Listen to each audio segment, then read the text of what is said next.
Avec G20 en maths, il n'y a jamais de problème, mais que des solutions. À travers cette vidéo, nous allons voir ensemble les notions importantes sur les équations paramétriques de droite. Donc ici, sur votre droite, vous avez les 4 notions qui vont faire l'objet de la vidéo. La première chose, c'est comment calculer l'équation paramétrique d'une droite. Ensuite, à partir de 2 équations paramétriques de droite, vérifier si les droites sont soit parallèles, soit orthogonales. Et enfin, on va vérifier le point d'intersection entre les deux droites, et autrement dit, ce qu'on appelle des droites coplanaires. Donc, pour la première chose que nous allons faire ensemble, c'est comment déterminer l'équation paramétrique d'une droite à partir du moment où on dispose de 2 points. Donc, par exemple, ici, nous avons le point A, dont les coordonnées vont être 1, 2, 3, et le point B, de coordonnées, par exemple, 2, 5, 6. Et la question, c'est de déterminer l'équation paramétrique de la droite AB. D'accord? Donc, l'équation paramétrique de la droite AB. Donc en fait ici, au-dessus de moi, vous avez le rappel de la définition d'une équation paramétrique d'une droite. Donc en fait, pour déterminer l'équation paramétrique d'une droite, il nous faut 2 informations. La première information, c'est un vecteur directeur, donc ici, et un vecteur directeur, et la deuxième information, c'est un point. Donc à partir de là, on va pouvoir déterminer l'équation paramétrique d'une droite. Donc en fait, ici, dans notre situation, on cherche à déterminer l'équation paramétrique de la droite AB. Eh bien, le vecteur AB va être un vecteur directeur de notre équation ici paramétrique. Donc en fait, ici, le vecteur AB, donc si on le calcule, on rappelle que c'est x de B moins x de A. Donc 2 moins 1, donc on va trouver ici 1. 5 moins 2, ici on va trouver 3. Et 6 moins 3, on va trouver ici 3. Donc ça, c'est le vecteur directeur de la droite ici que nous cherchons. Donc, d'après le rappel, une équation paramétrique est définie avec x, y, z. Et dans un premier temps, vous avez ici un paramètre t qui va apparaître dans notre équation paramétrique.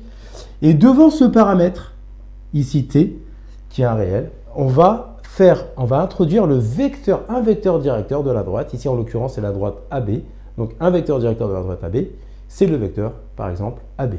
Donc ici, on va mettre les coefficients 1, 3 et 3. D'accord? Et enfin, une droite, on a besoin d'un vecteur directeur et d'un point. Et donc, il nous suffit de choisir soit de travailler avec le point A ou de travailler avec le point B. Ici, en l'occurrence, on peut prendre par exemple le point B. Et donc ici, on va écrire que ça va nous donner plus ici 2, plus 5, plus 6. Donc ici, c'est une équation paramétrique de la droite AB. On aurait pu ici mettre le point A. Par exemple, ici à la place de 2, on met 1. À la place de 5, on aurait mis 2. Et à la place du 6, pardon, on mettait ici le 3.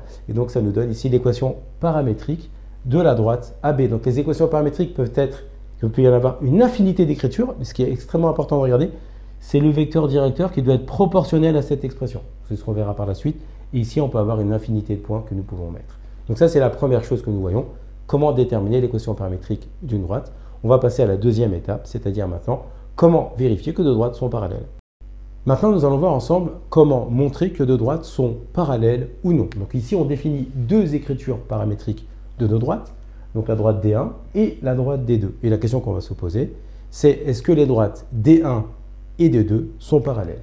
Donc les droites ici, les droites D1 et D2 sont-elles parallèles?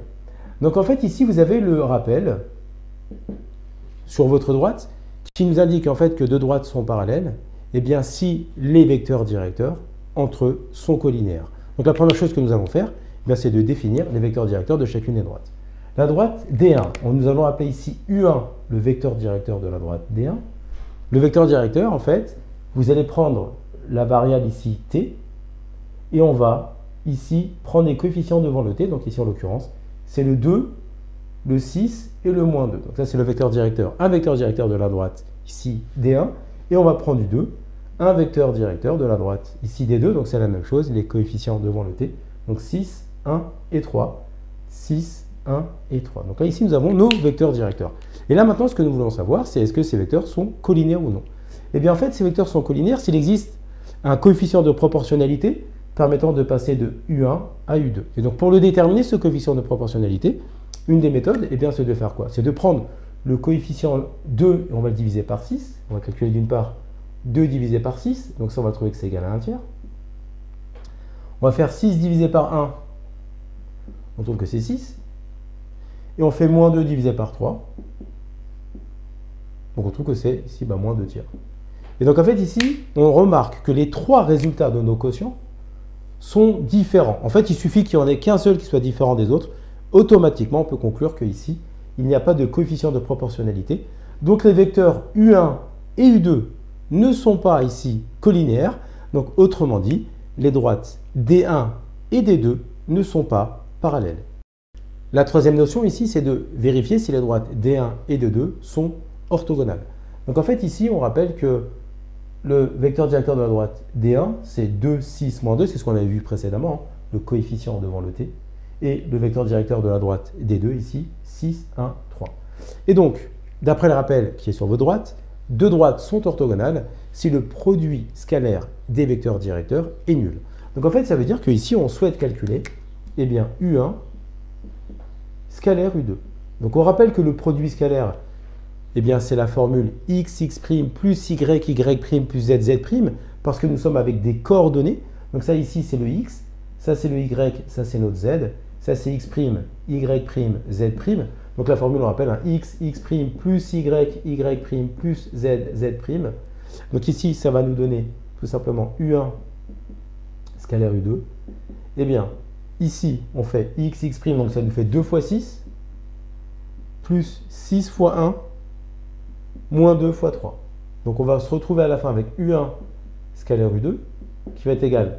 Donc 2 fois 6, on a 12, plus 6, mais moins 6, donc il va nous rester ici tout simplement 12. Et donc ici, le produit scalaire est différent de 0. Eh bien, ça implique que les droites D1 et D2 ne sont pas ici orthogonales. Donc D1 et D2 ne sont pas orthogonales. Nous allons maintenant voir le quatrième point et la fin de la vidéo, donc c'est-à-dire ici, montrer que des droites admettent un point d'intersection, autrement dit que des droites sont coplanaires. Dernière situation, c'est de déterminer le point d'intersection entre deux droites.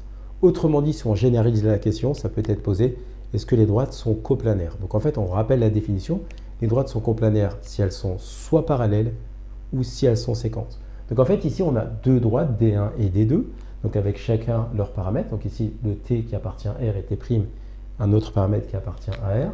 Donc si on veut savoir si les droites sont coplanaires, donc on va commencer par vérifier si elles sont parallèles. Donc le vecteur directeur U1, eh bien ici, on sait que ça va nous faire 1, 3 et 2.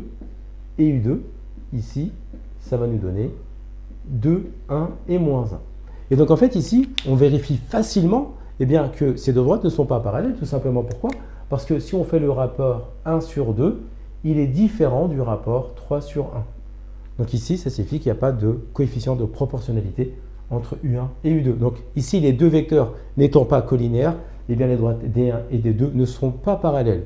Donc maintenant, on va vérifier si elles ont un point en commun, donc si elles ont un point d'intersection. Et donc, en fait, ici, si on cherche à savoir si deux droites sont séquentes, eh bien, si elles le sont, elles vont avoir un point en commun, qui est le point d'intersection. Et autrement dit, en ce point, elles vont avoir simultanément le même x, la valeur du même x, la même valeur du y et la même valeur de z. Donc autrement dit, si on cherche un point d'intersection entre deux droites, il va falloir résoudre un système linéaire. Donc c'est-à-dire le système suivant, ici t-2 égale à 2t' moins 1, 3t plus 3 est égal à t' plus 6, et 2t plus 2 qui est égal à moins t' plus 4. On rappelle que si elles se coupent, eh ben, elles vont avoir un point en commun, et ce point en commun aura nécessairement la même valeur de x, même valeur de y et la même valeur de z pour les deux droites, parce que c'est le point d'intersection. Donc ce x-là égale à celui-ci, ce y égale à celui-ci, ce z égale à ce z, ce qui nous permet d'écrire ce système. Et l'objectif de ce système maintenant, c'est de déterminer tout simplement la valeur de t et la valeur de t' pour voir si le système est cohérent. Donc en fait, ici, on va appliquer une méthode qui est très simple, la méthode de la substitution. À l'aide de la première ligne, on va pouvoir isoler ici le t. C'est-à-dire qu'en fait, ici, on peut dire à l'aide de la première ligne que t peut s'écrire 2t'. Donc il y a moins 1, mais le moins 1 va passer, le moins 2 pardon, va passer en plus 2. Donc on va avoir moins 1 plus 2. Donc on va s'écrire tout simplement ici plus 1. Le moins 2 passe ici à droite en plus 2. Moins 1 plus 2 nous donne plus 1. Nous avons trouvé t, nous avons exprimé t en fonction de t'.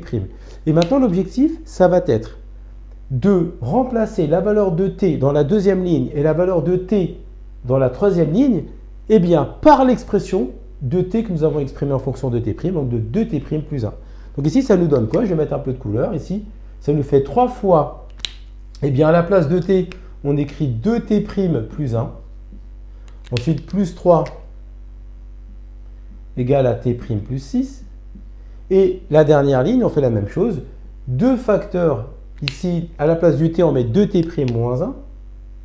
Donc ici, c'est 2t' plus 1, pardon, donc 2t' plus 1. D'accord? Parce que t égale à 2t' plus 1. Donc on le substitue ici. Ensuite, plus 2 égale à moins t' plus 4. D'accord? Et donc là, maintenant, on va pouvoir ici, eh bien, s'intéresser à la deuxième ligne et à la troisième ligne, résoudre des équations, parce que maintenant, ce sont des équations du premier degré, d'accord, avec une seule inconnue. Donc on va pouvoir déterminer ici la valeur de t'. Dans la deuxième ligne, également la valeur de t'. Il faut que les deux valeurs pour les deux lignes soient identiques pour qu'on puisse poursuivre notre raisonnement. Donc on va continuer à résoudre le système. Donc ça va nous donner quoi ici? Donc on garde la première ligne, t est égal à 2t' plus 1. On va développer ici, donc ça nous fait 3 fois 2, donc 6t'. 6t' plus 3 plus 3, parce que là ça fait 3 fois 1, donc ça nous fait 3. D'accord? Mais plus le 3, ça va nous donner ici plus 6, égal à t' plus 6. Ici, ça nous fait 2 fois 2t', donc ça nous fait 4t. 4t'. 2 fois 1, donc plus 2. Mais comme nous avons encore plus 2, donc ça va nous faire plus 4. Donc ici, plus 4 égale moins t' plus 4. Ensuite, objectif, eh bien, c'est toujours dans la deuxième ligne et dans la troisième ligne, donc d'isoler t'. Donc en fait, ici, pour rester rigoureux, on garde la deuxième ligne, la première ligne, pardon. Et donc ici, le t' va passer en moins t', donc on va l'écrire, hein. 6t' moins t' égale 6 moins 6. D'accord? Parce qu'on a passé le 6 à droite. Et ici, 4t' plus t' égale 4 moins 4. Parce que le 4 ici est passé en moins 4. Donc on va pouvoir continuer. Donc ici, on a t qui est toujours égal à 2t' plus 1. Ici, 5t' nous donne 0. Et 5t' nous donne ici également 0. Et donc, avec les deux dernières lignes, on remarque, d'accord, que tout simplement, eh bien, la valeur de t' va être égale à 0, parce que t' est égal à 0 divisé par 5. Donc, attention ici, on divise, parce que des fois, les élèves vont des fois un peu trop vite dans leur calcul, et on voit souvent l'erreur, ils écrivent moins 5 ici. Attention, on divise, hein, le coefficient devant le t', ça nous fait ici 0 divisé par 5, donc ça nous fait 0. Et la même chose pour la troisième ligne, t' égale à 0 sur 5, donc ça nous fait 0. Et donc en fait, on remarque que ici, les deux valeurs de t' sont identiques. Donc là, c'est un bon signe, c'est un bon signal.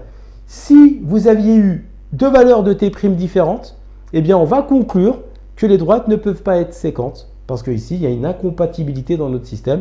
Ce n'est pas cohérent, on ne peut pas avoir deux valeurs de t' qui soient ici différentes. Donc là, c'est t' qui est égal à 0, donc t' égal à 0. Donc on poursuit. On sait maintenant que t' est égal à 0, donc on va garder juste l'information t' égal à 0. Et on va remplacer le t' ici par 0. Donc ça va nous donner, eh bien, t égale 2 fois, donc t égale 2 fois 0 plus 1. Et donc ça nous donne ici 1. Et donc on se retrouve à avoir t' qui fait 0, t qui fait 1. Et bien grâce à ces informations-là, on va maintenant les remplacer dans la droite D1 et dans la droite D2. Donc ici, ça nous donne quoi? Si on prend la droite D1, elle est relative avec le paramètre t qui vaut ici 1, on va remplacer le t par 1. Si on remplace le t par 1, ici, on va trouver quoi? 1 moins 2, ça va nous faire moins 1. 3 fois 1 plus 3, ça nous fait 6. Et ici, ça va nous faire 4, 2 fois 1 plus 2. On fait la même chose avec ici la valeur de t' mais dans la droite D2. Donc lorsqu'on va le faire, eh bien, ici, on remplace tous les t' par 0 dans la droite D2. Donc 2 fois 0, ça nous fait 0 moins 1, donc moins 1. 0 plus 6, ben, ça fait 6. Moins 0 plus 4, ça nous fait 4. Et ici, qu'est-ce qu'on remarque? On remarque que nous avons exactement eh bien, les mêmes coordonnées. Eh bien, ici, on va pouvoir conclure que le point I, on va l'appeler I, dont les coordonnées vont être ce que nous venons de calculer, c'est-à-dire le -1, le 6 et le 4, le -1, le 6 et le 4, eh bien, le point I est le point d'intersection entre la droite D1 et la droite D2. Et donc, ça permet de conclure que la droite D1 et D2 sont coplanaires. Mais on peut tout simplement vous poser la question, déterminer le point d'intersection entre les deux droites. Donc, il vous suffit de faire cette méthode. Si on vous demande est-ce que les droites sont coplanaires, n'oubliez pas de montrer dans un premier temps que les droites, sont-elles ou non parallèles. Ça ne le sont pas. On poursuit cette méthodologie pour chercher l'éventuel point d'intersection. Et pour terminer, on n'oublie pas que si vous trouvez deux valeurs différentes de T', on arrête la résolution du système et on va conclure que les deux droites ne peuvent pas être séquentes. Donc à travers cette séquence de vidéos, eh bien, ça nous a permis de concentrer l'ensemble des informations sur les droites et donc sur les équations paramétriques de droite. Comme tu as kiffé la vidéo et que tu veux des bonnes notes en maths, alors tu mets un pouce bleu, tu t'abonnes à notre chaîne, tu poses un commentaire, on y répond sans problème. Ensuite, on t'embarque avec nous sur g20enmaths.com, des exercices corrigés, des détails de ouf avec ça. Plus d'excuses pour pas avoir de bonnes notes en maths. Et bien sûr, rendez-vous sur nos réseaux sociaux.